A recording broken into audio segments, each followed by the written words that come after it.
Good evening and a very warm welcome to each one of you joining us today for this enriching session on mastering rubrics and formative assessment, enhancing student learning organized by Skillveda. Skillveda is an education empowerment platform with the mission of building skills, transforming education, empowering educators through NEP-aligned FDPs, webinars, and workshops. We work to equip teachers with future-ready tools, strategies, and community for continuous growth. Dear educators, assessment is not just about marks and grades. It's about understanding where our students are, guiding them forward, and celebrating their growth. Today, we will explore how well-designed rubrics and purposeful formative assessment can help us give meaningful feedback, track real progress, and make our classrooms more learner-centered. We are honored to have with us our distinguished speaker, Ms. 𝗠𝘀𝘀𝗿𝗶, a CBSE resource person, an educationist and consultant, who will share her insight, experiences, and practical strategies that will help you navigate these changes and grow as empowered educators. Thank you for being here and for being part of the Skillveda community. Let's come together to learn, reflect, and grow. Wishing you an insightful session. Welcome, Mr. 𝗠𝘀𝘀𝗿𝗶. Welcome, everyone. Well, thank you, Twinkle ma'am. Hello, everybody. I think I'm audible. Am I audible to all of you? Yes. Yeah.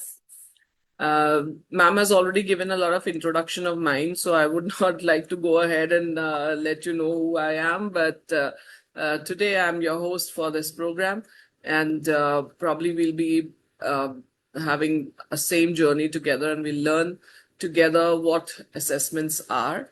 I hope you'll not mind me being under the weather today, but let's do it together. I'm just stopping to share it first because I would like to know who all are in, and I would like people to talk a bit. Can you all please introduce yourselves one by one? Good afternoon, ma'am. Sorry, good evening, ma'am. Good evening. Ma'am, I'm 𝗘𝗵𝗵𝗿𝗂𝗏 from Kanpur, and I am also a TGT English and CBSE resource person as well. Oh, great. But yes, I you. really wanted to, I was finding about this assessment thing from a long time and very lucky to come across this session.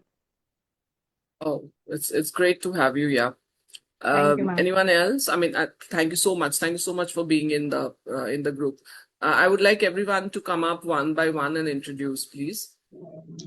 Good evening, ma'am. My name is 𝗠𝘀𝗃𝗵𝗵, and I'm from basically from Lucknow, but currently I'm doing my job in 𝗟𝗏𝗿𝗰, and I'm be working as a headmistress of the school, 𝗍𝗵𝗆 Public School, 𝗟𝗏𝗿. Oh wow, great to have you. Yeah. Anyone else? Please go ahead. Yeah. Good morning. Good afternoon, ma'am. It's Radhika Good Soni afternoon.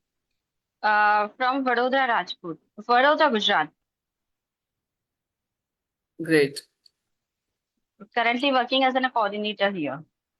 Oh wow, great to have you here. Others, go ahead, please. Those who are all are in the group, would you please not mind introducing yourselves, or if not comfortable, you can even chat, right? Yeah, so you that can I know answer in the what's chat group box like. also, not a problem. Yeah, so that I know who all are on the group. People start talking, come on. I just don't like people sitting idle in the room. It's about us, and we are just going to discuss things, so we learn together. Shall I start calling names now?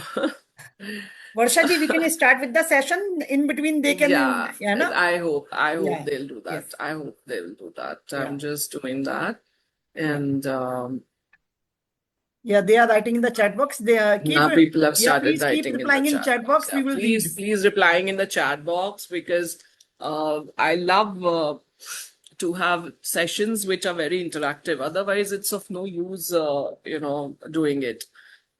So today we are all gathered here for the assessments. and that too as per CBSE. So we are going to do 3 types of assessments today: assessment for learning, assessment of learning, and assessment as learning. And since we have a lot of people in here who all are actually working as coordinators and headmistresses, and we have one CBSE resource person also, yeah. So this capacity building program is for teachers, and by the end we should learn that assessments should not merely measure learning, it should inspire and improve learning. So I just move on, and I hope you all will be there to answer this question. Type one word in the chat box that comes to your mind when you hear the word assessment.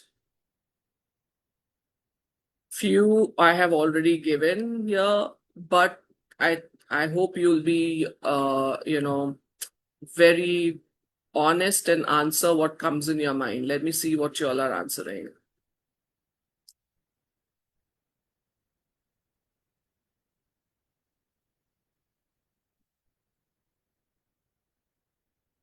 Test, skill test,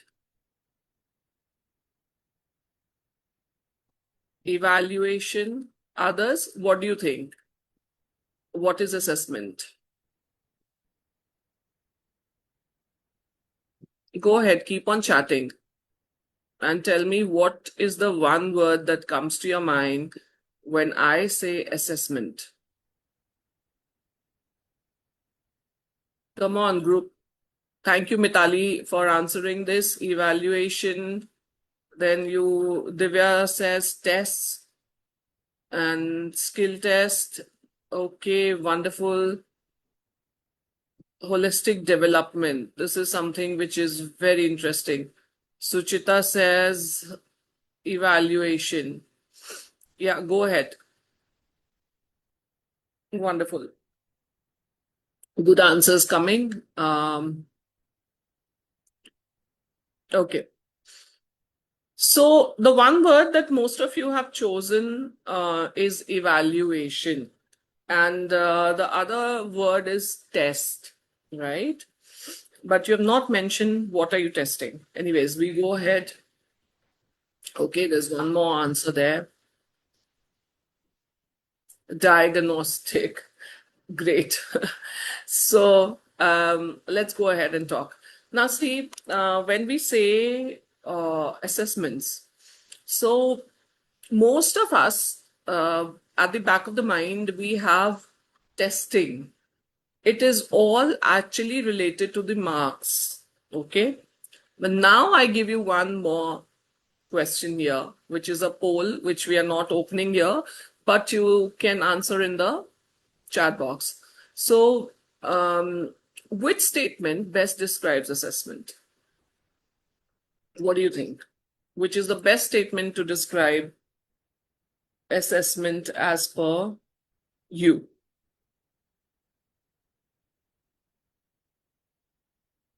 Can I have some answers?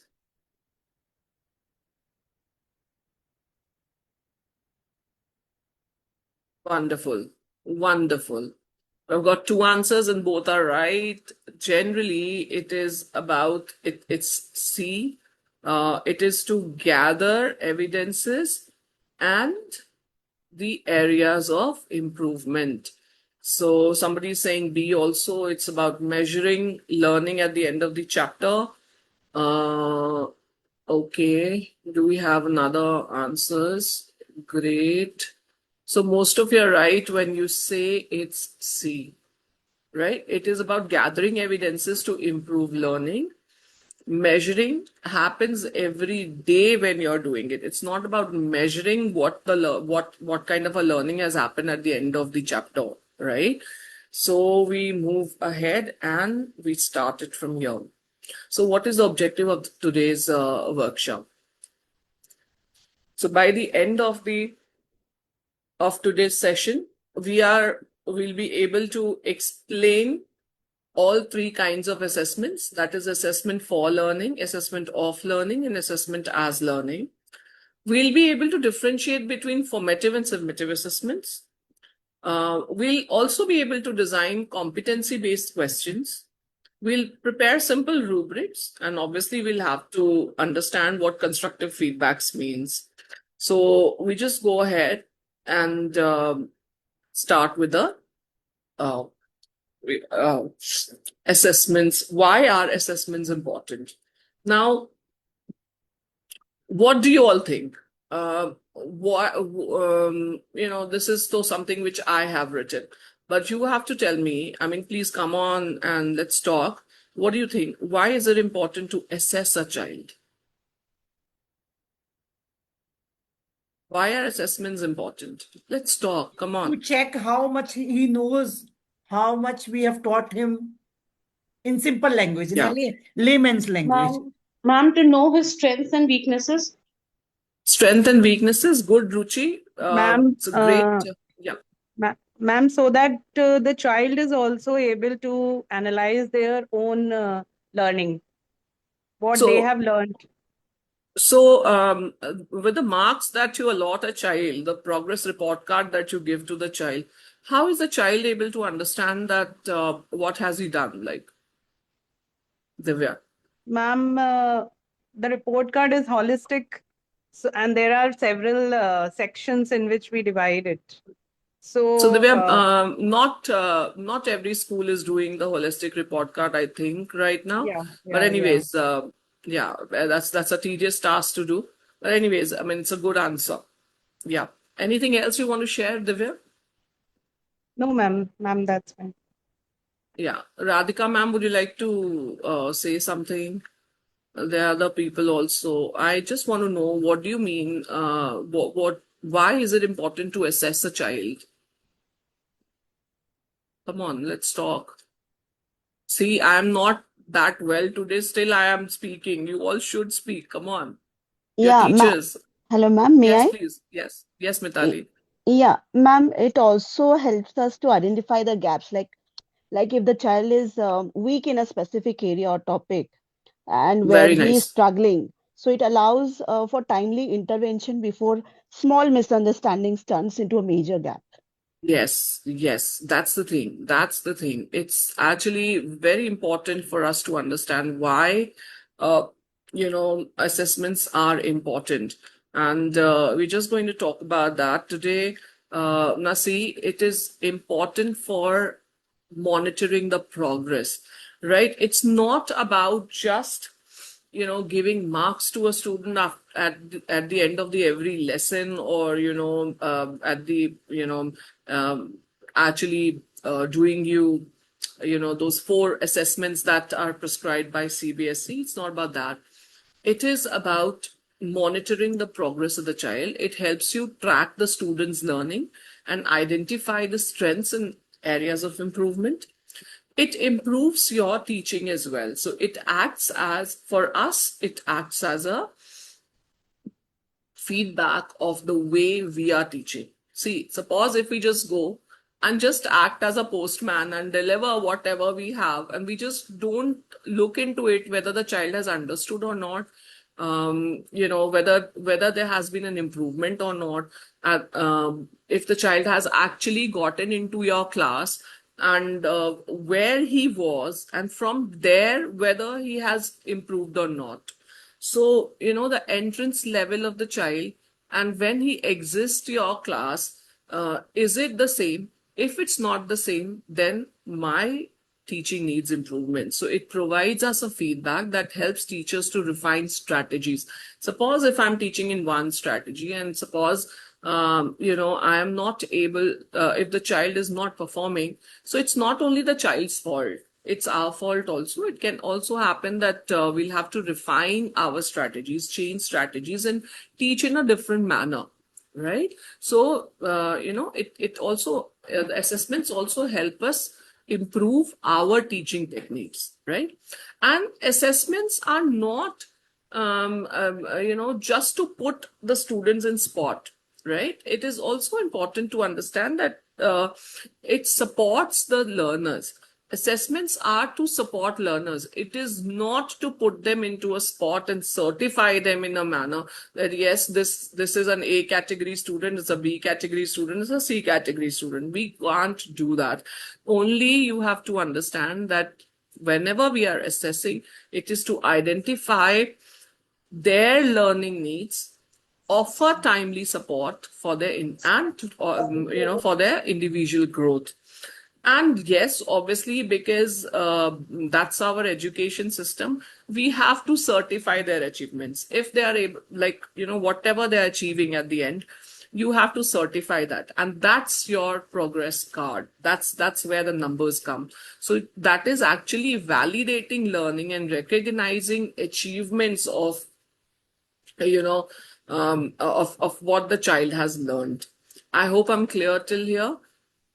So it's a cycle, right? So you monitor progress, you improve your teaching, you support the learner, and you certify the achievement.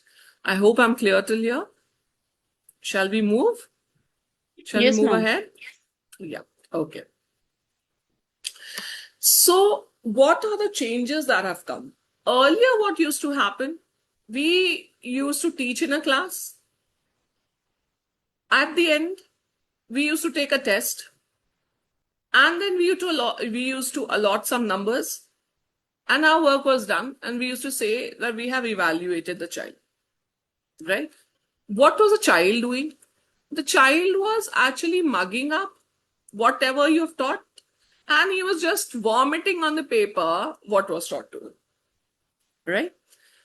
But CBSE and NEP 2020 has changed it totally, because they have come up with a reform, and I would say it says competency-based education. When we talk about the competency-based education, it focuses on developing competencies and applying knowledge in the real life situation.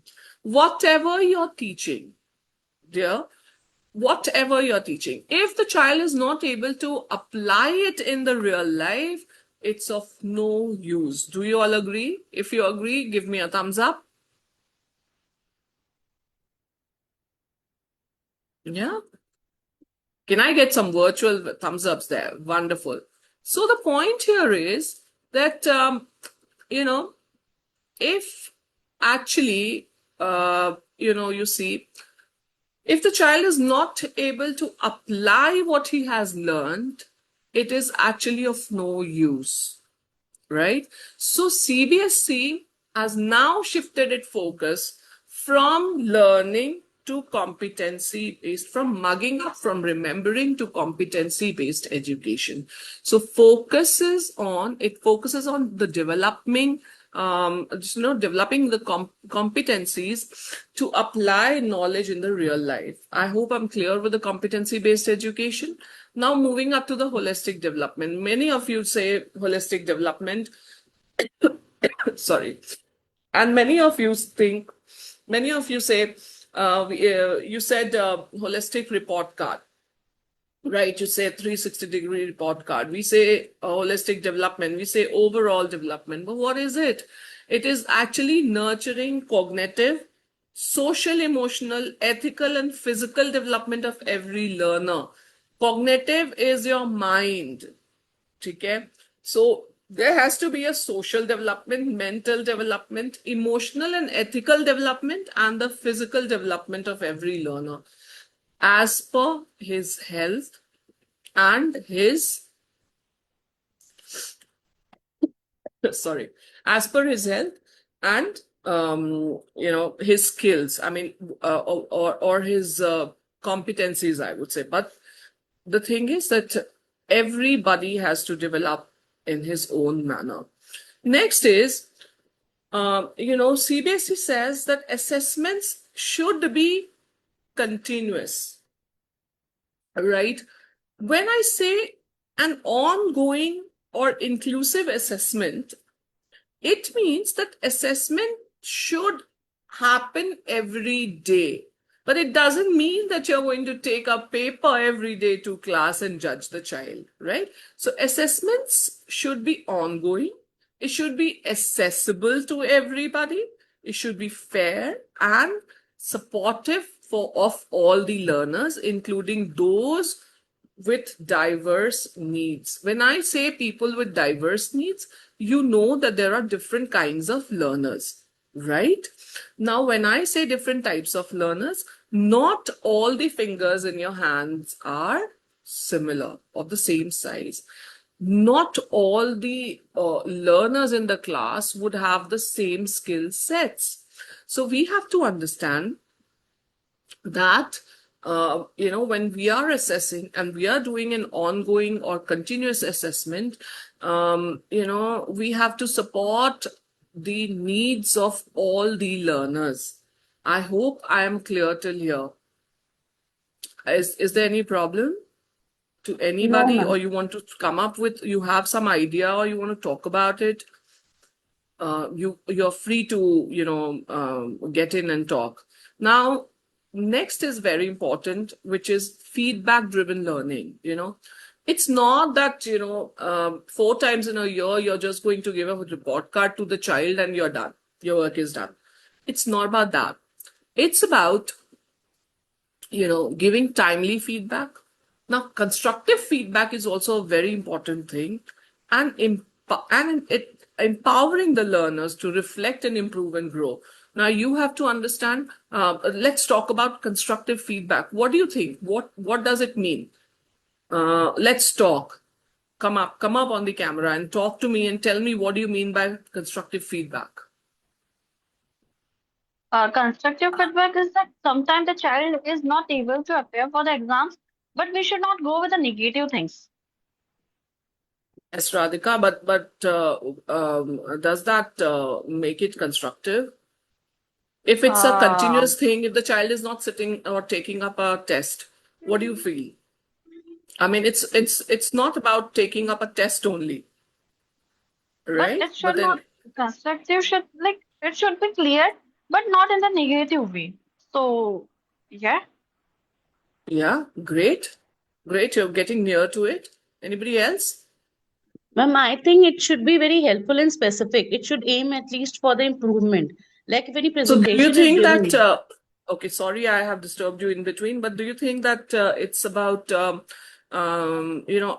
feedbacks are always after your result is prepared? I don't think so, ma'am, but it is something like if something is well organized also, but sometimes in that well organized thing also, we need little improvement by being more precise or more specific. It should be more effective. That is the main thing. Great, Ruchi. Anybody else has any other opinion? Ma'am, it is not specifically grading a child after exam. Constructive Yes. feedback can also be helpful for students to understand their mistakes without feeling Wonderful. discouraged. They should Very not be good. discouraged. Yes. Very, very nice. Very good Ma'am, answer it is. Yes, please. feedback can be Yeah, go ahead. feedback can be provided before the examination. Well, the practice sessions. So if you provide the Very feedback nice. during the practice sessions, so child can be much better at the time of examinations. Maybe the constructive feedback will help to come out with the good scorings. You're very near, Radhika.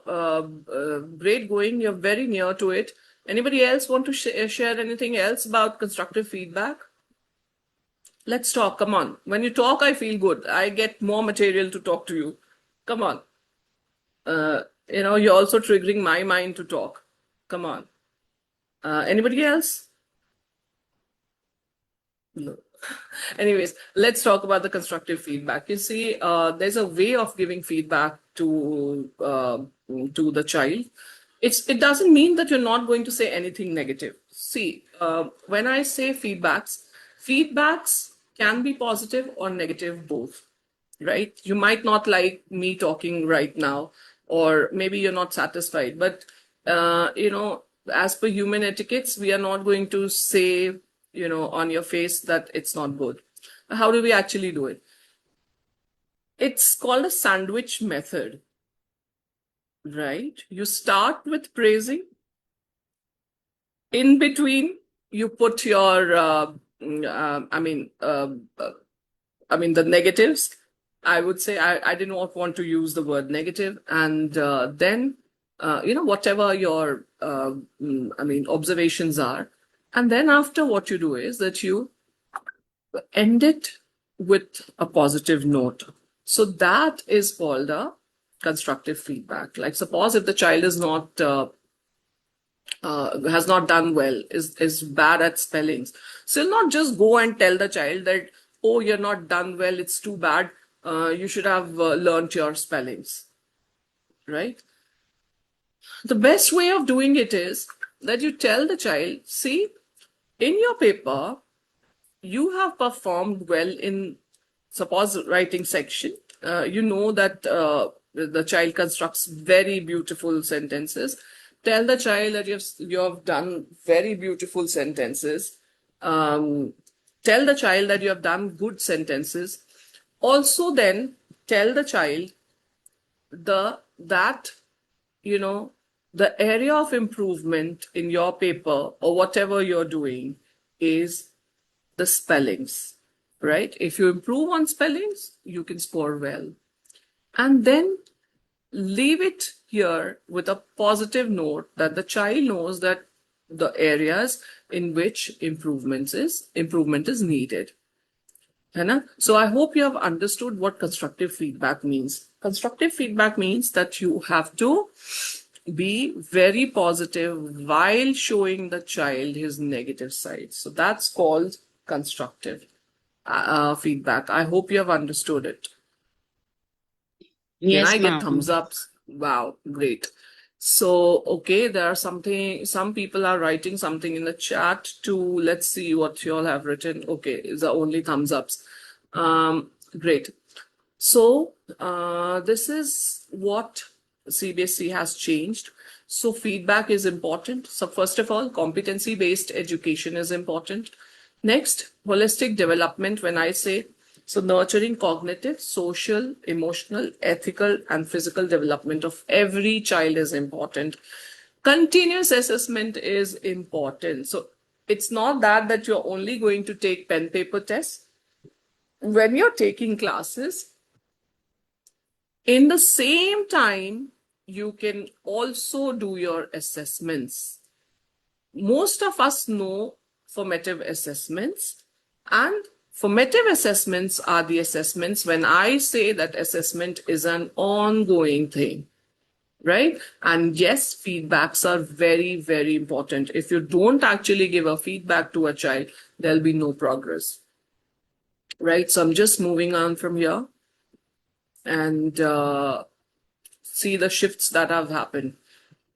Earlier, teacher used to teach, student used to memorize, we used to take tests, give marks, and move on to the next chapter. But now the roles of the teachers have changed. Teachers felicitate learning. We don't teach. What do you feel? What do you feel by this statement? Is it, do you have any opinion about it? Teachers felicitate learning and teachers don't teach? Yes, please come up. Those who are answering, at least answer. Ma'am, it means that the teachers are not confined to teaching only.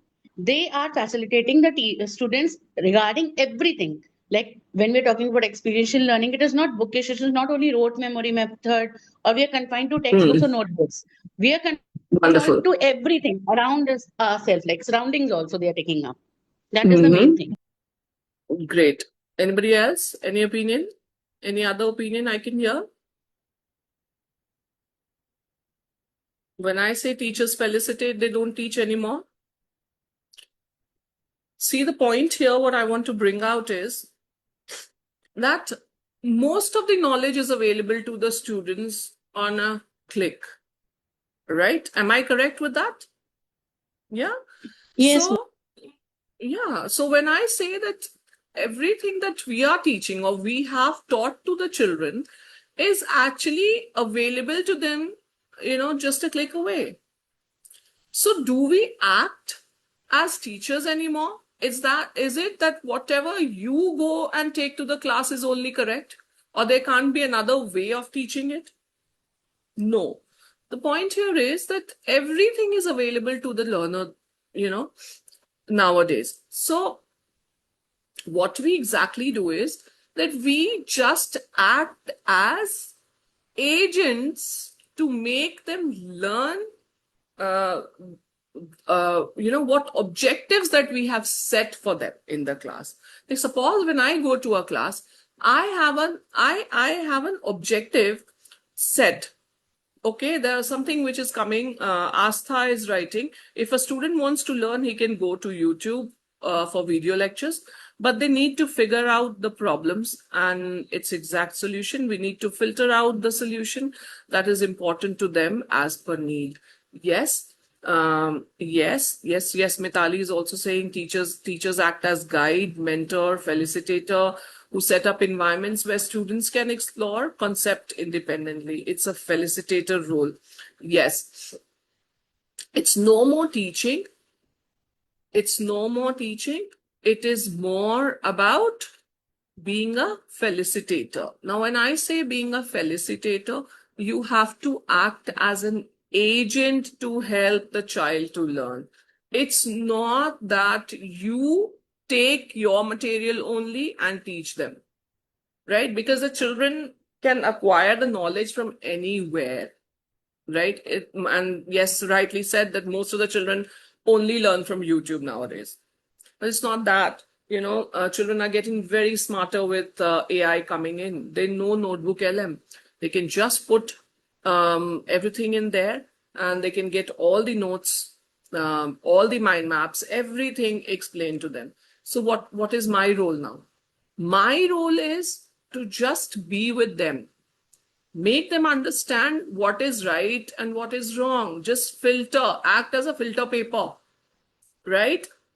And very important to us is that the children don't know how to set learning objectives and learning goals. As teachers, we do. आप जब lesson plan करते हो, when you actually do the lesson planning, आप learning objective लिखते हो ना? Do we write it or not? Yes, ma'am. So what is learning objective?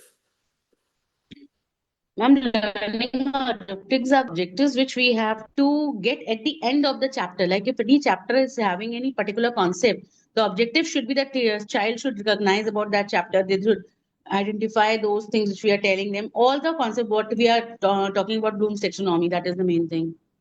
So I think learning objective should be the end of everything. What we have to give in the end, conclusion of everything. So learning objectives, we actually set that when we are teaching something for suppose 40 minutes in the class. So, learning objectives are set for every class that I take.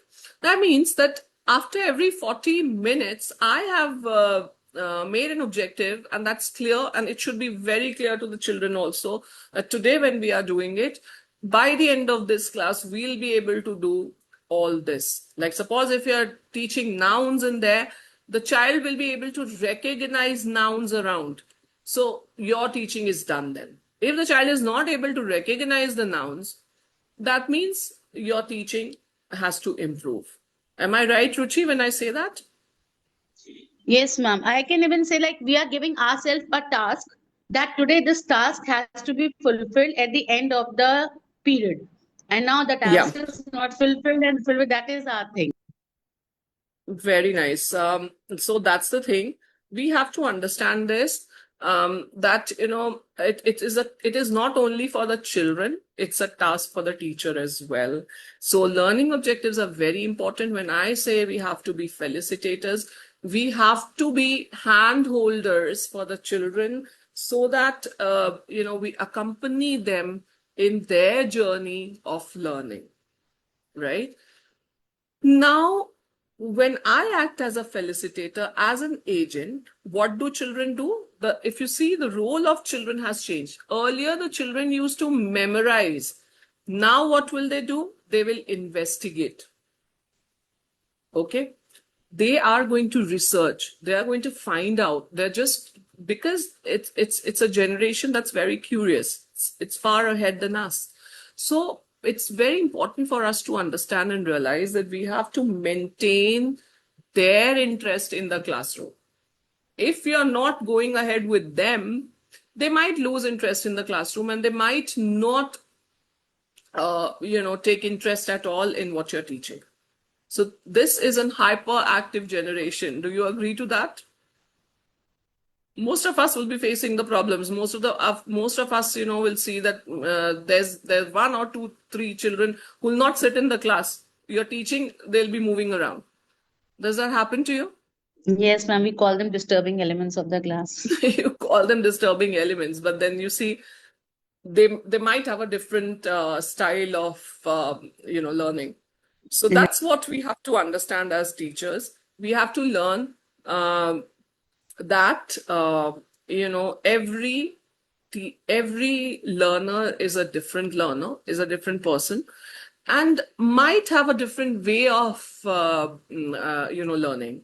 So we'll have to, when we are planning our lessons, we'll have to be mindful of these elements as well in the class, and we have to plan it in such a manner so that everybody is engaged. Now, there might be a child,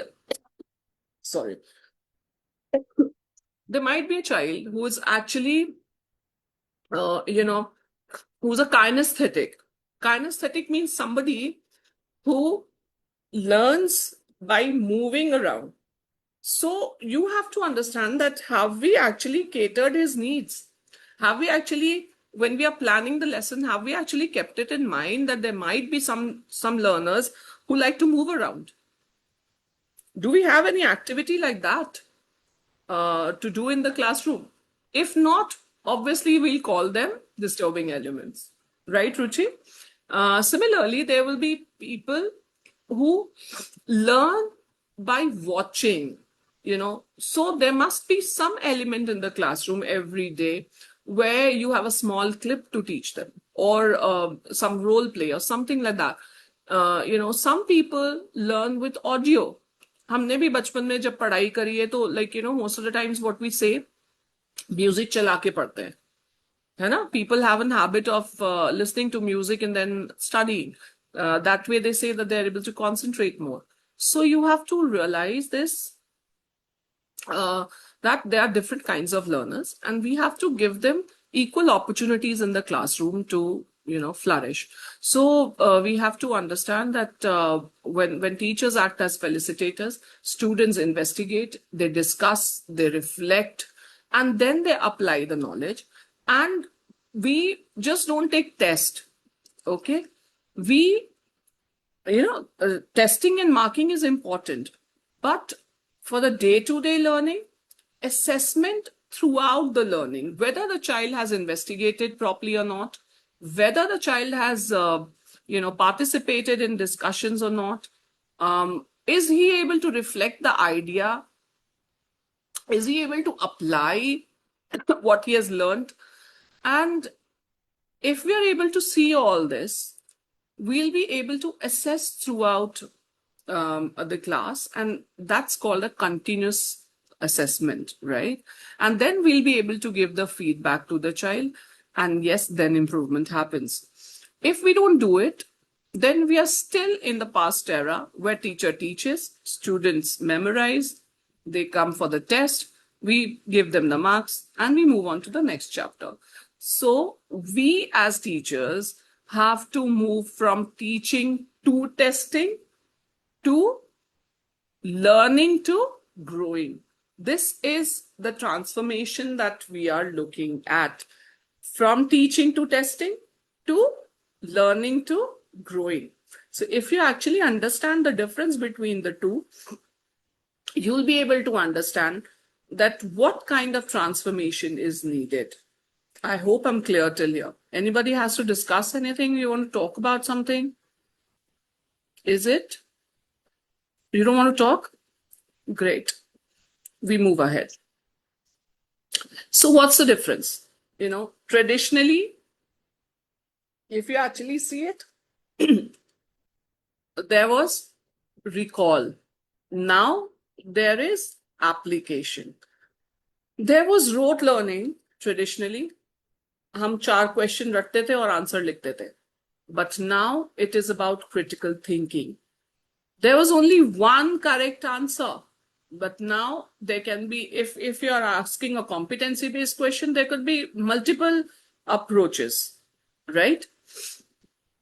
marks were focused on, now learning will be focused on. And it was always teacher-centered when we talked about the traditional teaching, as though it's now also, but the shift is happening. And then now it has become learner-centered. So the learner has come into the center.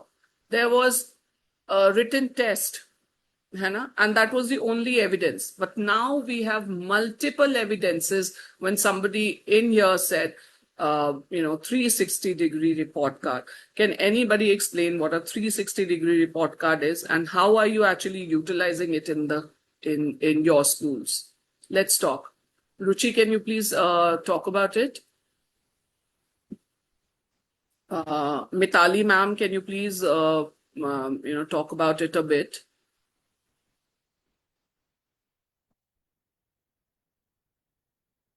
Astha.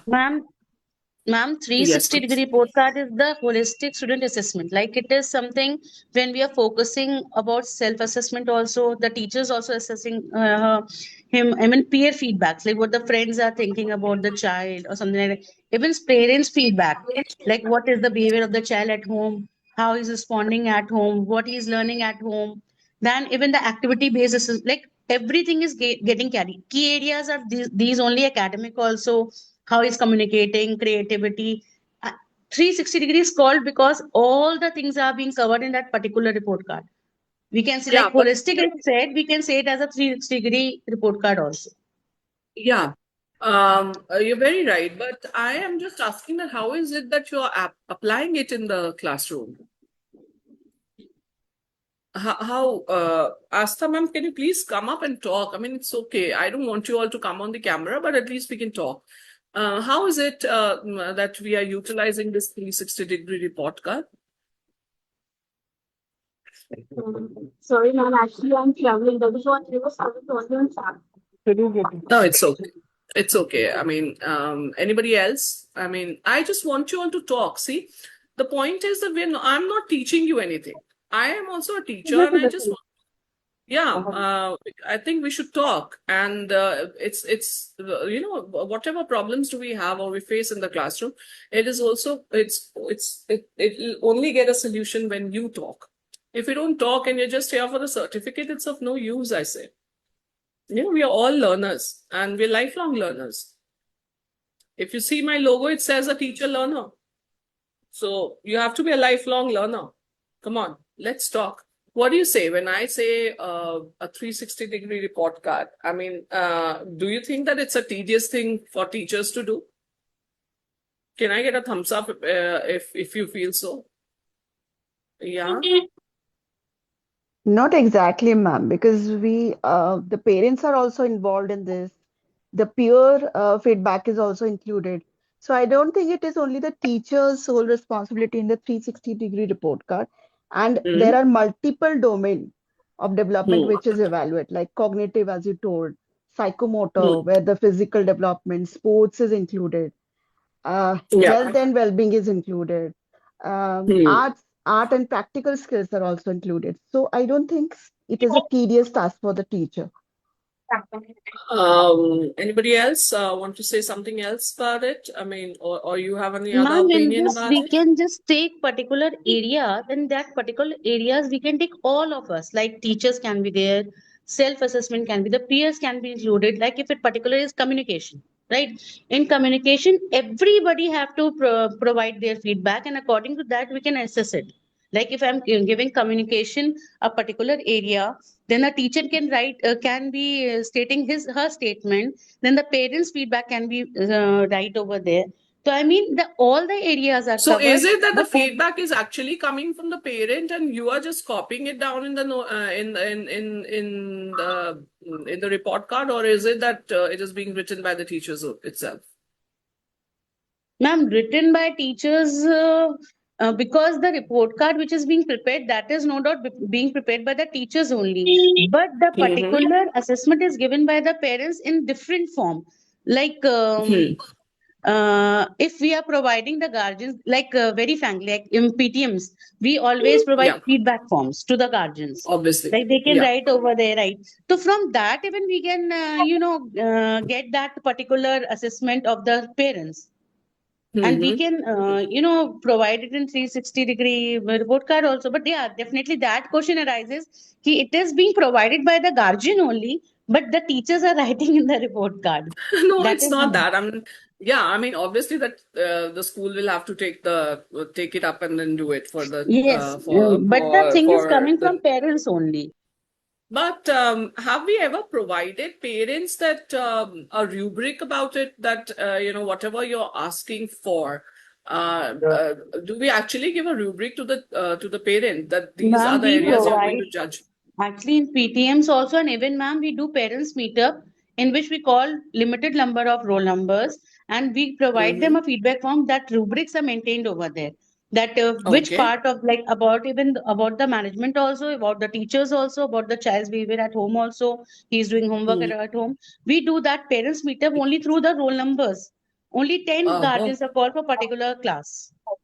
then it's a great way of doing it. Is it that we have Jersey any है क्या? person? कहाँ मिलेगा Jersey? Shop में? Neha, would you please mute yourself? Yeah. So probably if you actually see when we talk about it, you know, we just moved on to the 360-degree thing because we're talking about the competency-based teaching and learning approaches. When I say that there are multiple approaches, multiple correct answers, multiple way of giving feedbacks, multiple people and multiple evidences, when I say, it's all about looking at the child from all across, as you all have been telling. It is about looking at the child from all the degrees that we can see the child into.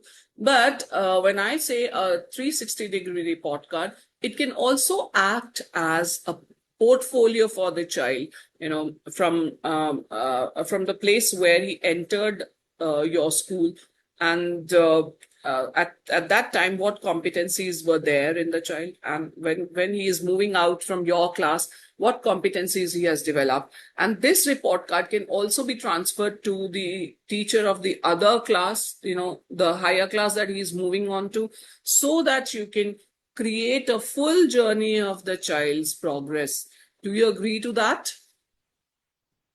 Yes, ma'am. From pre-nursery to class 12th, I can say. Yes, from pre-nursery to class 12th, if your school starts from pre-nursery, this should be maintained in a manner so that by the end, it is a full document and the entry and exit level of the child.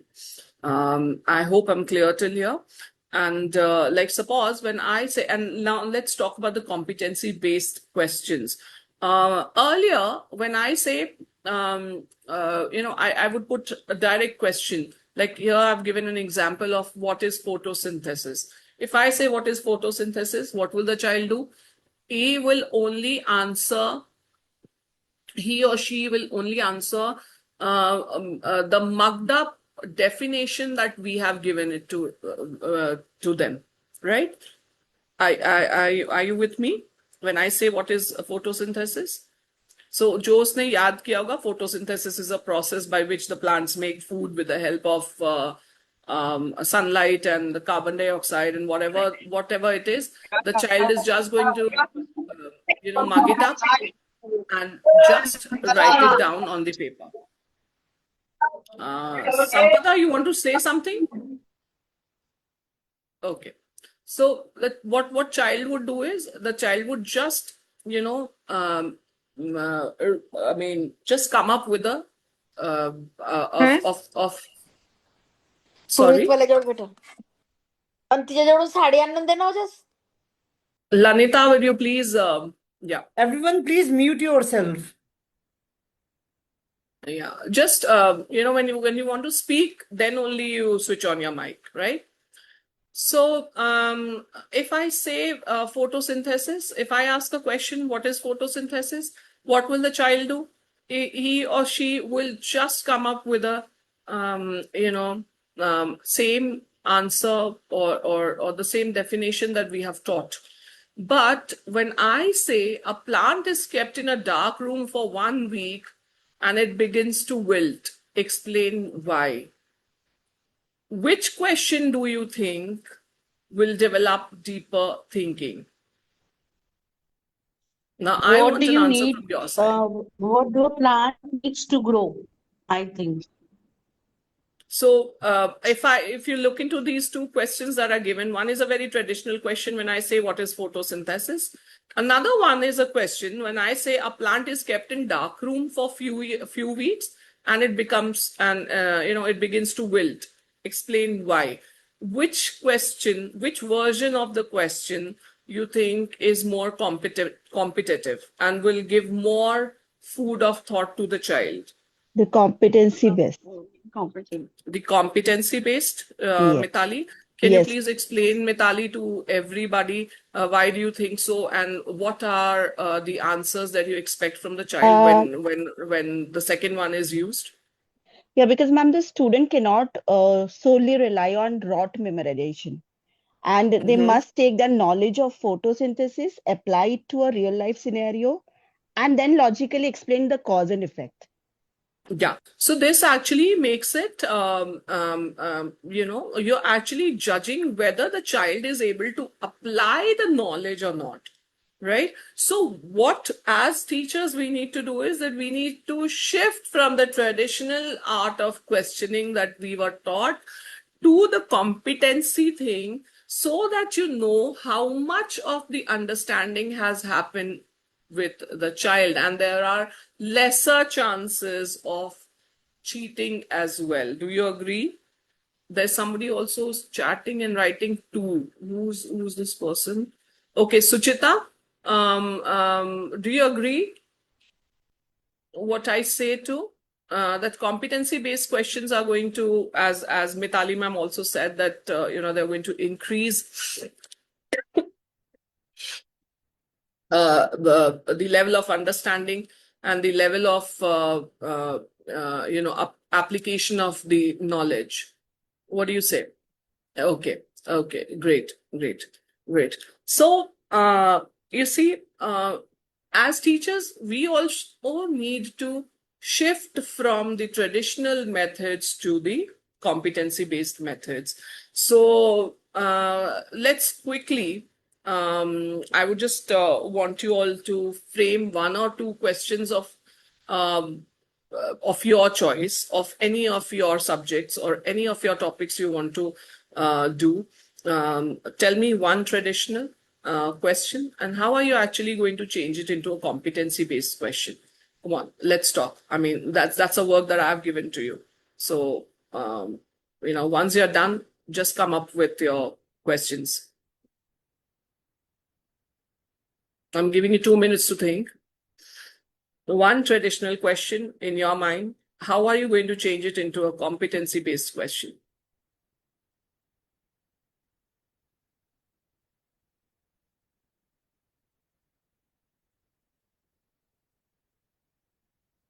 And whosoever is done can take a turn to talk.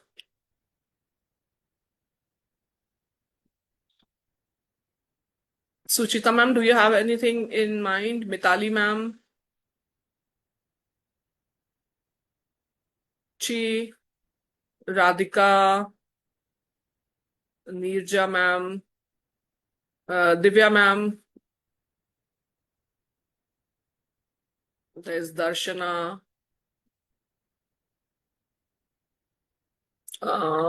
Just let's work on an example.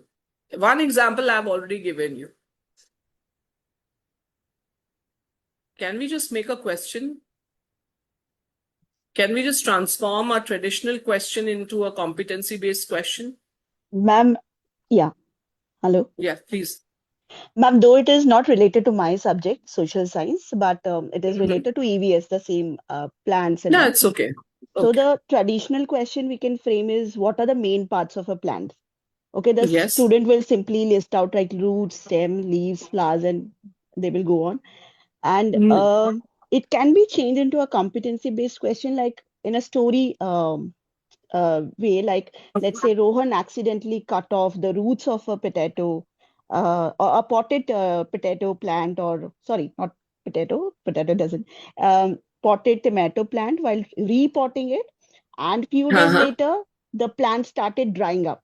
So explain why this happened using what you know about plants and their parts. This can be a competency based instead of wonderful. asking them the traditional way of. Great. And that's a great way of, changing and seeing whether the child is able to apply the knowledge or not. Ruchi, yes, please go ahead. Let's talk. Yeah, Ruchi. Ma'am, a simple question, what is digestion? And the competency-based question will be, what happens to the food when we eat inside our body, when we eat and it goes inside our body? Wonderful. So the child can, describe the whole journey of the food. And it's not only mugging up.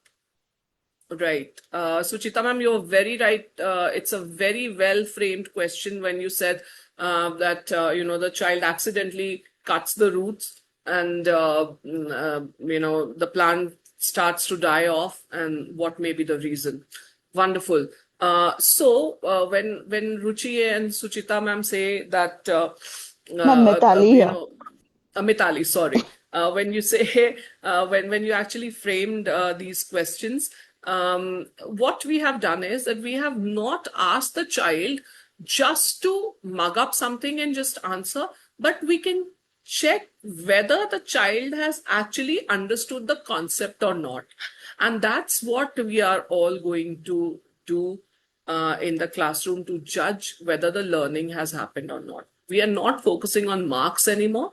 We are focusing on the learning that is happening in the classroom. And for that, we need to have multiple evidences. And competency-based assessments will move from memorizing answers to understanding, applying, and creating knowledge. I hope we are clear on the competency-based assessments. When we are actually assessing, and if you see, even in standard 12th and 10th, CBSE has now introduced competency-based questions. If you have not gone through, there are booklets available on the website. You can download it for all the classes and start utilizing in the classrooms. Anyways, there's AI also there to help you to create your competency-based assessments. That can happen when you're actually taking your classes in the daily basis. We move on, and now we start with the type of assessment that we have been talking about, Abhita, that is assessment for learning. Now, when I say assessment for learning, it means it's a continuous process that is happening in the classroom during the teaching time, when the teacher gathers evidences of understanding of the children during the learning process. It is called assessment for learning. Now, it happens every day in the classroom when you say or ask a child, where is your notebook? If the child has done his work in the notebook, you have done an assessment for learning for the child. If you say, have you understood? Give me a thumbs up, and you get a thumbs up from the child, that way also you have taken an assessment. So just, mostly when I take a workshop for the assessment for learning, teachers, most of them, they'll feel, oh my God, every day you can't take a test, right? But it is not actually taking a test, every day. It is an assessment that is happening while you're actually teaching the child. So we have an anecdotal record of the children in there. Today, this child learned this much and wasn't able to understand this. This is something that the teacher understands. It's not that when we are into the class, we are not able to understand whether a child has understood or not. We can, trace it even from the expression of the children. But the only thing that we lack is that due to the syllabus, maybe sometimes due to the time factor, maybe due to some other factors, we are not actually able to go back and repeat the cycle again and, reteach the things. But we do it in the reinforcement classes, isn't it? So we have to understand that this type of assessment is a continuous process that happens throughout whenever we are taking classes. And it also helps us to improve our teaching and support the child's progress in this process.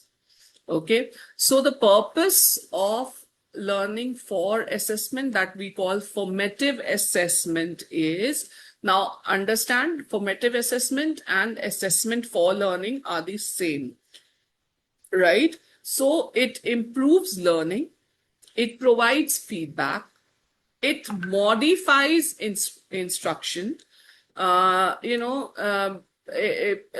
it identifies the misconception of the children and supports every learner.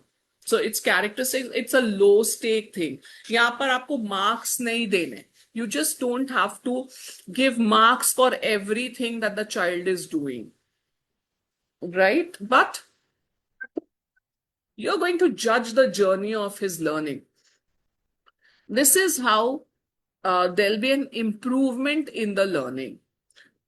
Feedbacks we talked about, I told you there has to be a constructive feedback, and this constructive feedback has to be very frequent. After every day, I mean, when you judge a child, it's not necessary that you judge all 40 of them in the same day, right? जैसे आपने अभी कहा कि we call 10 parents every day. I mean, for the PTM, it's the same way you can judge 10 children every day. And, you can understand whether the learning has actually taken place or not. The child has understood the concept or not. So feedback can be very frequent when we are doing it. And if we see that the child is not able to learn at all after this, what we can do is that we can modify the way of instruction. We can go back to the cycle, change our way of teaching, and then again come back and see whether with this method the child has understood or not, right? There can be misconceptions also. We always judge previous knowledge. What do you mean by previous knowledge when I say so? Anybody? The prior information with what that particular student have about that particular topic. Yeah, so Whatever the prior information information, they've been having. wonderful, Ruchi. Prior information that the child has, but then when I say it can not be correct also. Ruchi, am I right when I say so? Yes, ma'am. Definitely. Hello? So you identify that there is a misconception that the child is carrying, right? So starting a journey of making the child unlearn and learn is also the purpose of assessment for learning, right? And when I say that we are not judging the child, we are actually assessing how to guide the child into the right direction. At that point of time, we are supporting the child into his learning journey, right? So it has to be feedback oriented and it has to be child centered. So feedback is something which is going to act as a bridge between teaching and learning. Agar aap sahi feedback nahi doge, it might happen that the child, loses interest, and may happen that the child shows no progress. So it is very important for us to keep all these things in mind. If you want, you can take a screenshot of the screen. We're moving ahead. So what are the strategies? What strategies would you adopt for the assessment for learning? See, very important it is. The first one is think, pair, and share. This is one thing that you can always use into your classroom when you're doing a group work, right? is it that we nowadays teach children in lecture method only? There are different methods that we actually utilize while teaching the children. Think, pair, and share can be one such activity, right? In which you can pair two students. First of all, give a question to the child. Let him think over it, and then pair the children. Let them discuss, and then let them, share this idea with the class. In this manner, the other children who will have a different opinion are also given a chance to come up and talk about their opinion. So with this, the children have a lot of answers, and if there's only one answer, the concept is clarified. Otherwise, the child would have different perspectives to look into and different ways to look into an answer, right? And that is what we are aiming nowadays, to create critical thinking. Now, there's an exit ticket thing, which is very much important for the teacher. What we do is that we give a small slip to the child, what they learned, in one line before they leave your class, they can write what they learned and what was difficult to them. And they hand it over to you before leaving the class. And as a teacher, you have time to reflect that what strategies you can change to see whether most of the children, if suppose you're teaching a concept and most of the children have learned one and the other concept they have not. So you know that the second concept is to be taken care of, and then you can start your next class from clearing the concept that was not cleared beforehand. So that's called exit ticket. There are mini boards also. Now, mini boards are the small boards that the children can have. And, when you're actually teaching, what they can do is that the students can show instantly whether they have, have difficulty in the question or the concept.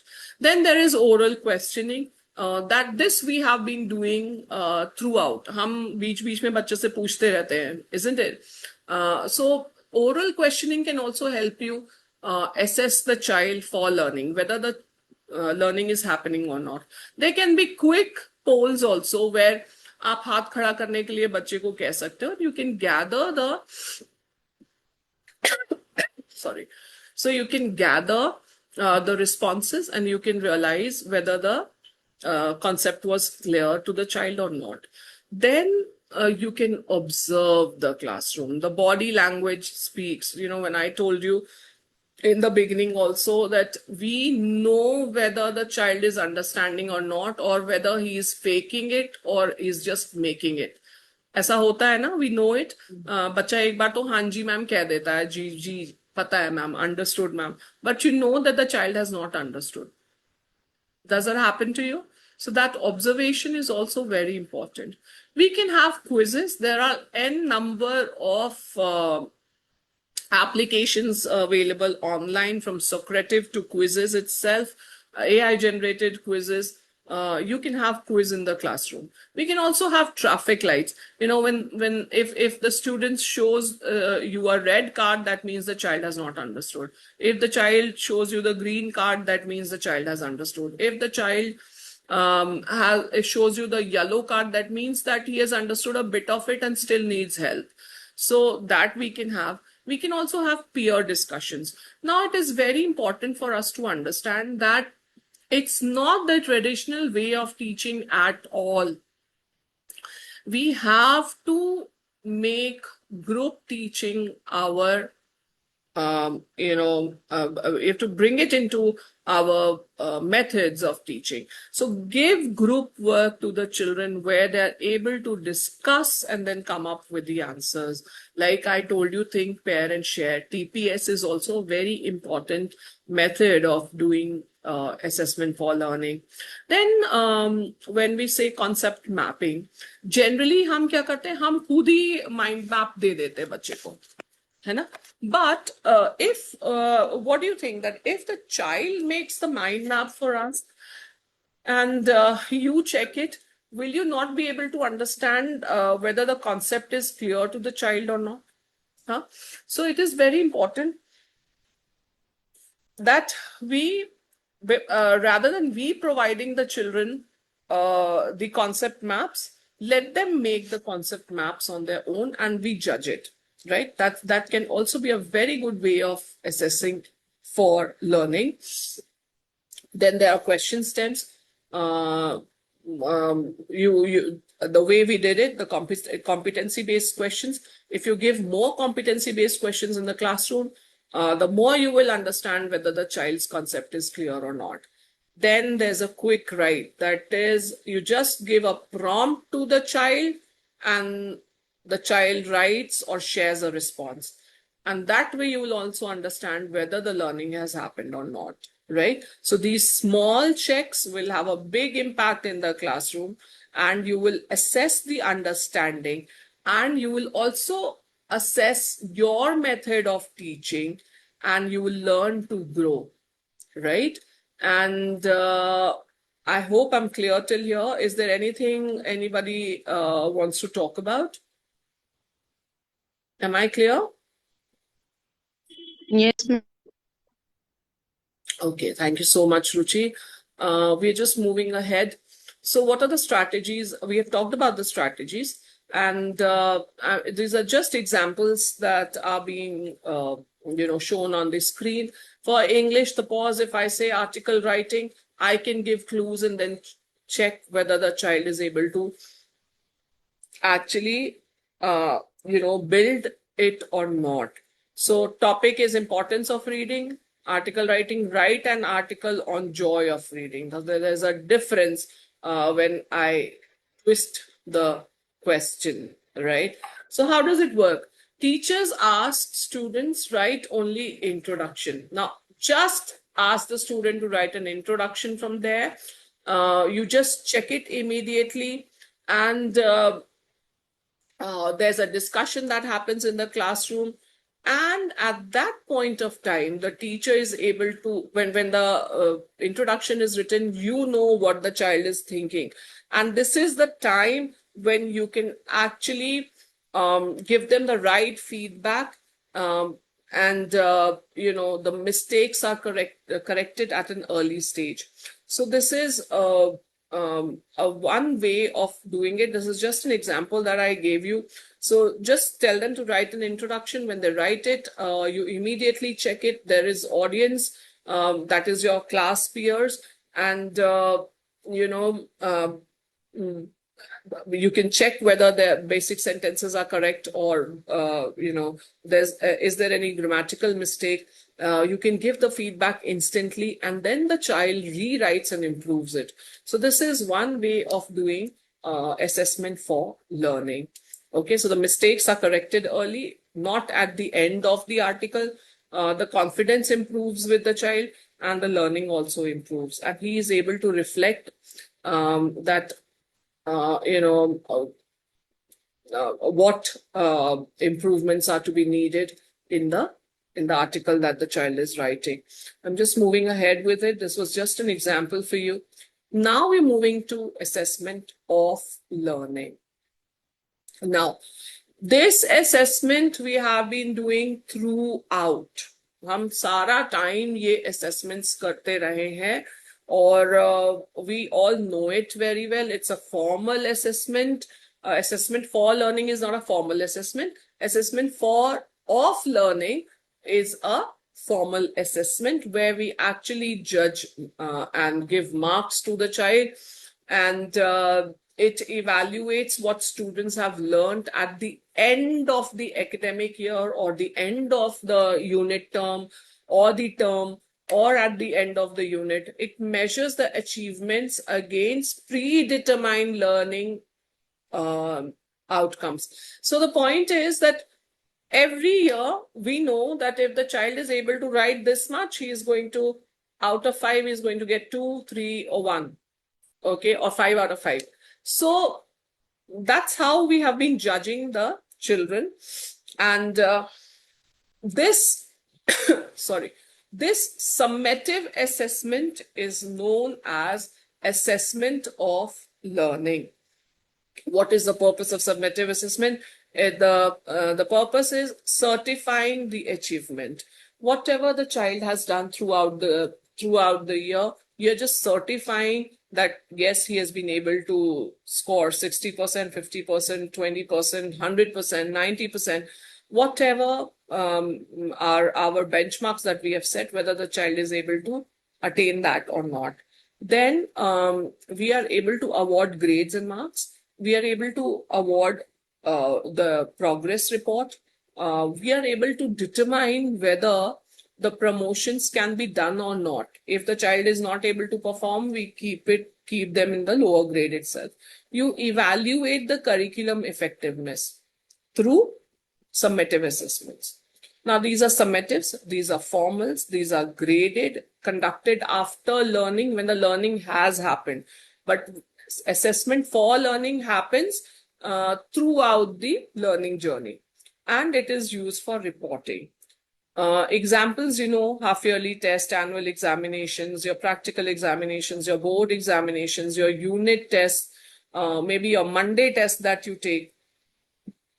All this is your example of assessment of learning, right?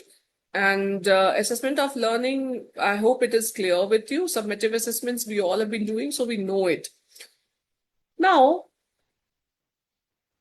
how do we actually practice it in the classroom? The teacher completes the chapter, right? The child learns, you take a test, there's a result, you do a result analysis, then you do redemption, and then improvement happens. So this is the cycle of assessment of learning, right? So, and you actually determine, achievements level, you determine whether the learning outcomes have been fulfilled or not, what common errors the child is making, what areas of improvement are to be taken care of. And this is how the summative assessment happens. Now I will move on and we'll talk about assessment as learning. But before we do that, I would like you all to talk a bit and tell me, with these two kinds of learnings, with these two kinds of assessment, what do you feel? What should be the cycle in your classroom now?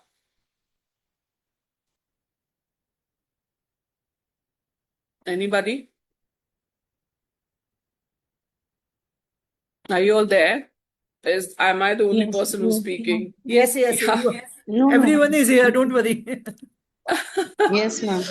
So, yes, I just asked you, we've done two types of assessments. We've done assessment of learning and assessment for learning.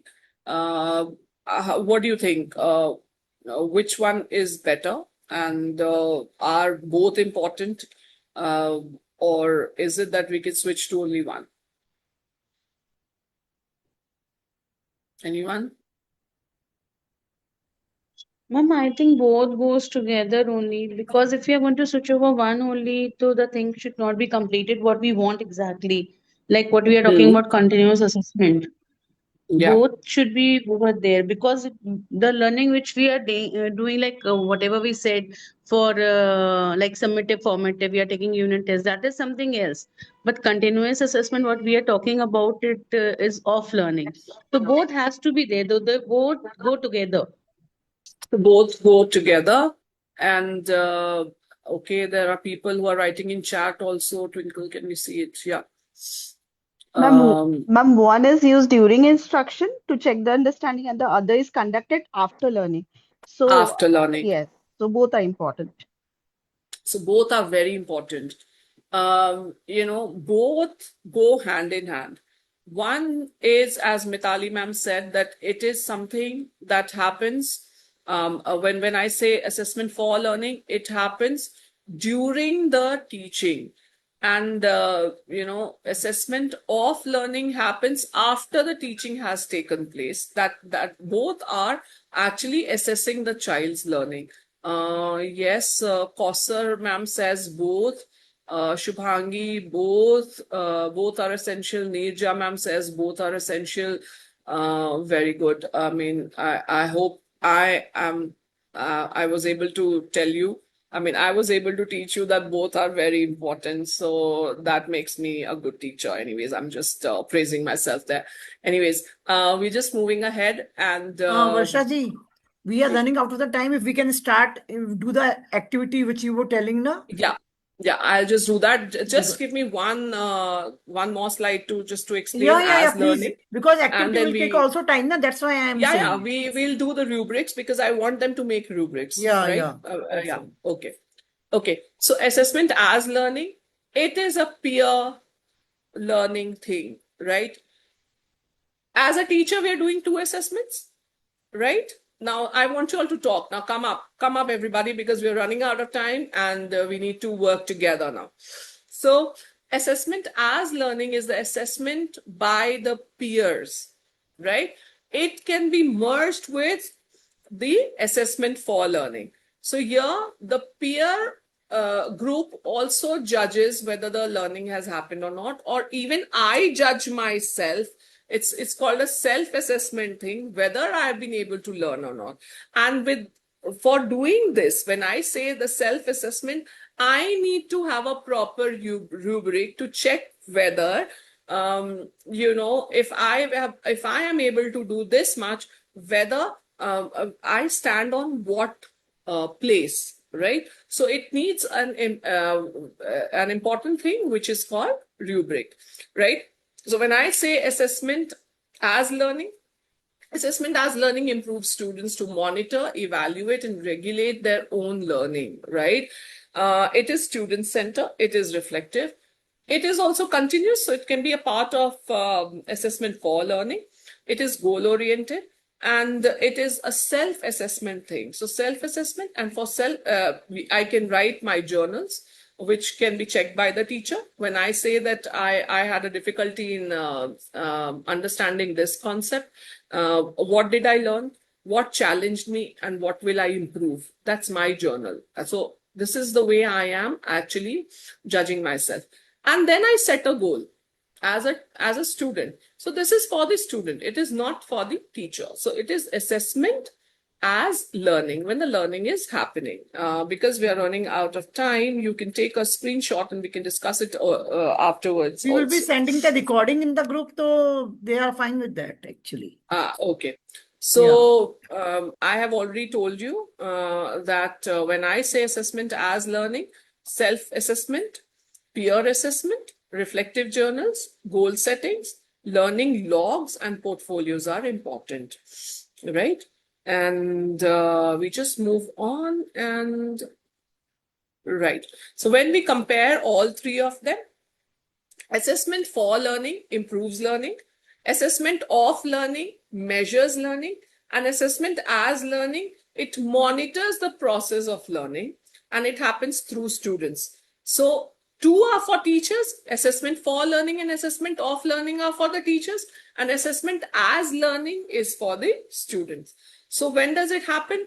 Assessment for learning happens during learning, assessment of learning happens after learning, and assessment as learning happens throughout the learning journey. Who leads? Teacher leads assessment for learning, assessment of learning, and students lead assessment as learning. What we focus on? Assessment for learning, we focus on the feedback so that there is improvement. Assessment of learning, we focus on the grades. And assessment as learning, we focus on the reflection. I reflect on my learning, right? So what are the types? Assessment for learning is formative. Assessment of learning is summative. And assessment as learning is metacognitive. I am judging myself. That is metacognition, right? And I move ahead, and very important it is, we all know Bloom's taxonomy. So we are nowadays moving up. The CBSE wants us to move up. The education system wants us to move up from remembering to understanding to applying to analyze and then evaluate and create. right? But traditionally, what we were doing, we were at level 1. We wanted to judge only the remembering part. And now things have changed. Good assessments will include questions of all cognitive level, not only recalling. If a good question paper, if I say, it will have a creative question, it will have a question where my opinion will also matter, where I can justify or whether it was right or wrong. When analyze, I can break and compare and contrast two things. When I apply, am I able to apply or use the knowledge into different situations? When I say explain, whether I'm able to understand things or not. And when I say recall, that's only describe, list, define. So when you're making a question paper, keep it in mind that all these 6 stages of Bloom's are covered. So when I say recalling questions, it is list, define, describe. When I say explaining questions, interpret, summarize, classify, it is understanding. When I give a situation to a child and he or she uses it to get to an answer, it's application. When I say break the information into parts and contrast and differentiate, it is analyzing question. So all these should be present in a question paper, and that is what makes a good assessment. Now, designing competency-based, we have already talked. So I would just want you all to have a screenshot. The key concepts of the key principles that I would just like to bring to your notice is that context, application, and reasoning are very important when you are actually trying to create a competency-based question. So when you're creating a competency-based question, what you need to keep in mind is CAR. That's CAR, right? Always keep in mind CAR. So CAR is context, application, and reasoning. If all these 3 factors are there, your question becomes a competency-based question. I hope I am clear with it. Keep in mind CAR, context, application, and reasoning. So we are just going to moving ahead to rubrics, because we have talked about anecdotal records, we have talked about checklists, we've talked about competency-based questions. What we are going to do is that we are going to make some rubrics now. Now, here, if you see, there's a sample rubric shared with you in here. Now, a rubric will always have a criteria, and then there'll be a scale on which you're going to judge the child, right? So here is a sample rubric for you. It is based on safe environment. It's a science project. So what criterias will we make while judging the science project that the children are going to submit to you? So this is out of 20 that I have made it. So because it is out of 20, so I have put 5 categories in here, right? So the first one is concept accuracy, creativity, presentation, teamwork, and reflection. If I say excellent, I will give 4 to a child, right? So for excellent, all information is accurate, relevant, and shows deep understanding of topics. If I say good, that scores him 3, it will be most information is accurate and relevant with minor errors and shows good understanding.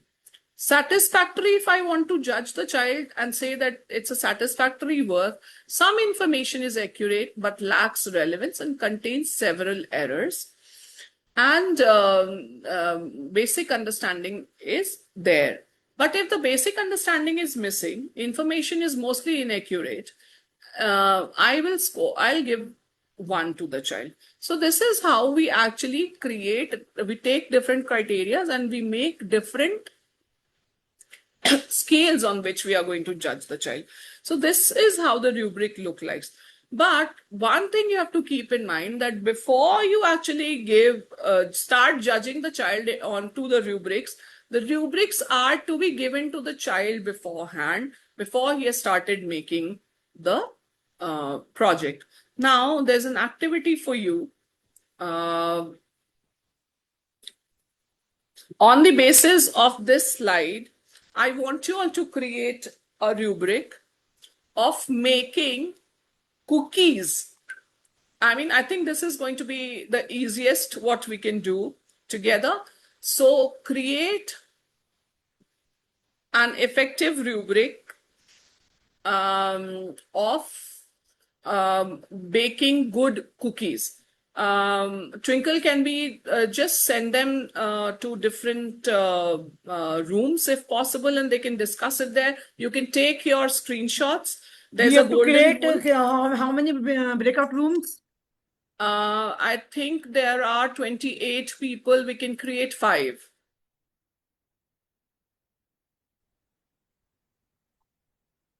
We are sending you to the different rooms. You can discuss it as per the given. And when you come back, you share your, your rubrics of creating, making cookies. Are we all there? Have they started going into the rooms? Yeah, I have created. There was some internet glitch. I have created the.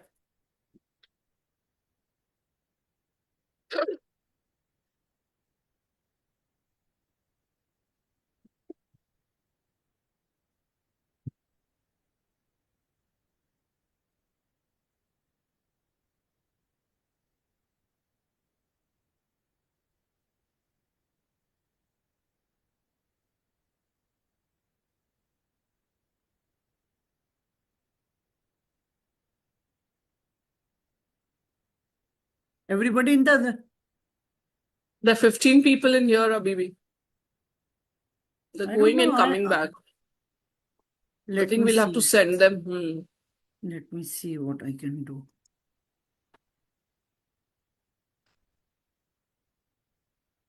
I think you'll have to put them on in the groups. Just a minute, just a minute.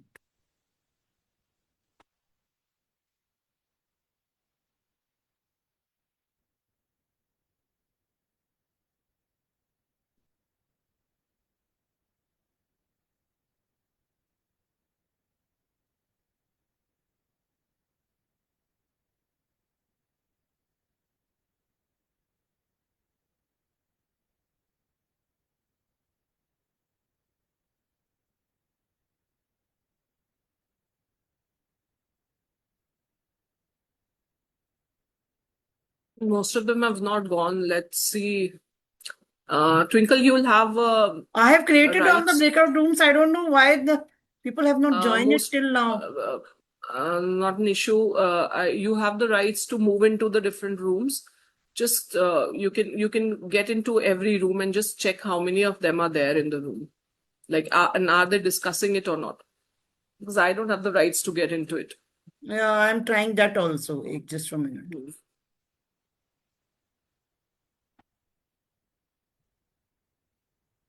Some people have not joined it. Maybe they're not. They're just here to. Yeah, yeah.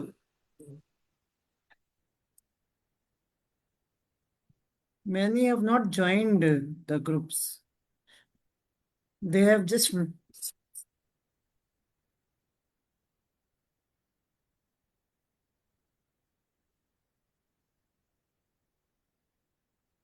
Let me do it again. Yeah, you have to do it.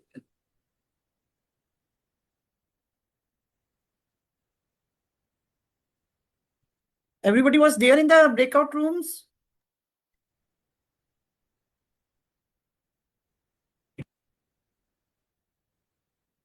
There are no rooms detected. Are you there? No, I'm here only. I've not got it. No. I have closed down all the rooms. Okay, they must be coming back. I'm closing it down. Yeah. Close it down. It will take 48 seconds. 48 seconds to get. Close it down because most of them have not gone back. So we'll just do it in a different manner. Yeah. I think that is better. 17 seconds it will close down.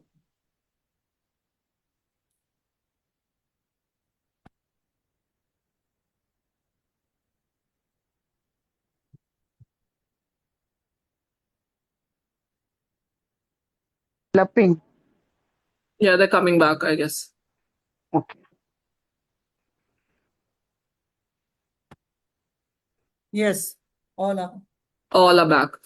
Yeah. Since most of you could not join the groups, those who have joined the groups, will you be able to share a rubric that you made, and not the full thing, but yes, you can talk about the criteria that you're going to judge the process of cookie making on. Anybody? Yes, ma'am. Yes, please. Ma'am, the criteria that we have created is, first one is recipe accuracy, and second one is the texture and taste. Third one is the presentation or the appearance. Yeah. And fourth one is hygiene and safety, and the fifth one, the last one is time management. Yeah. And teamwork. Great. So Good. the scores that we have done is 4 is excellent. The one who had followed the recipe accurately with correct measurement and sequence. Third is good. Minor mistakes are there, but the recipe mostly was followed correctly. Great. And that will be score 3. And score 2 is developing. Like several errors are there in measurement or steps. So we will give them a score of 2. Great. And score of 1 is we have named it beginning, like did not follow the recipe correctly. So we will give them a score of 1. Great. So there, how many? So for all the criterias, you have put all these 4 pointers, yes, right? ma'am. Yes, ma'am. And do you think that we could have talked about texture, crispiness, yes, ma'am. Yeah. Like right? for because we just yes, for score 4, ma'am, we have like the cookies were well baked, crisp as intended, was delicious and evenly cooked, and right. For presentation also, cookies are uniform, attractive, well shaped, and neatly presented. So that's what comes in presentation. So Correct. very well done. I mean, well explained as well. Any other group? Have you worked on it? Is it only one group that has worked on it, right? I think most of them have not worked on it. Thank you, Mithali, for sharing it. If you actually look into it, this is a sample. I would just do it afterwards. So how do you actually create an effective rubric? You identify the learning outcomes first, right? It is very important to have learning outcomes. Then you select the criteria. Then you decide the level of performance, which is good, excellent, which is beginning, which is developing. And then you write clear descriptors. This is very important. For every criteria and every level, there has to be a clear descriptor mentioned. And then you share it before assessment. ये assessment के बाद नहीं देना है, आपने इसको हमेशा assessment से पहले ही learner को दे देना है, so that it acts as a clear guide to the child before getting involved into a project, right? So the golden rule is a good rubric describes quality. It doesn't describe quantity. हम quantity पे ध्यान नहीं करेंगे. Most of the times when we are doing the rubrics, we'll keep in mind the quality of work that we want the child to do, right? So descriptors will matter because clear descriptors guide the students to meet the clear expectations of the teacher, right? So we have already created one. Let's see the cookie thing. So, the taste can be one criteria, texture can be one criteria, appearance can be one criteria, creativity and hygiene can be another, as Mithali ma'am said. So, so the descriptions can be excellent, good, developing, and beginning. Taste, if it is delicious and perfectly balanced flavor, it is excellent. Good flavor with minor imbalance can be good. Developing can be acceptable, but still needs improvement. And beginning, poor taste and unpleasant flavor. Then texture is also important, which will judge your baking. So crispy outside, soft inside, perfectly baked, that's your texture. Mostly well baked, but slight flaws. I would say it's not crispy, or maybe it got soggy, so it would be good. If the texture is uneven and not cooked or burnt, you will say it's a beginning. If the shapes are good, attractive and colorful presentation is there, the appearance is good. If it is neat and with minor imperfections, it can be good. And if the appearance is just average, or it is untidy or burnt, it can be beginning. So this is how we actually do it. So always keep in mind, when we are doing rubrics, you are actually making the expectations clear to the learner, what you are expecting out of the child. You are ensuring fairness and consistent assessment. Generally, आपने देखा होगा, children will come to you when you have checked the paper. They'll come to you, ma'am, आपने इसमें 2 number दिए और मुझे 1 दिया है. This happens. So when the rubrics are given to the child understands that what mistakes have been done, right? And then he'll never come and question. Rather, he'll just reflect upon his learning. Right? So rubrics are very important to create the reflection of learning, and it also actually simplifies and makes the assessment easy for us, right? So sample rubrics, we've already talked about. We have made one rubric here. So now let's finish off the workshop. When I say the cycle of test, so you can have diagnostics. When I say diagnostics, I can check the prior knowledge. What are my strengths of the class? What is a learning gap? So that is called diagnostic, right? Then we teach. When we know the learning gaps, we create goals in such a manner so that every delivery of the lesson addresses the child's need. Then we do the formative assessments, which is happening when we are teaching itself. So you can question, you can discuss, you can have quizzes, you can observe the child, and that is called a formative assessment.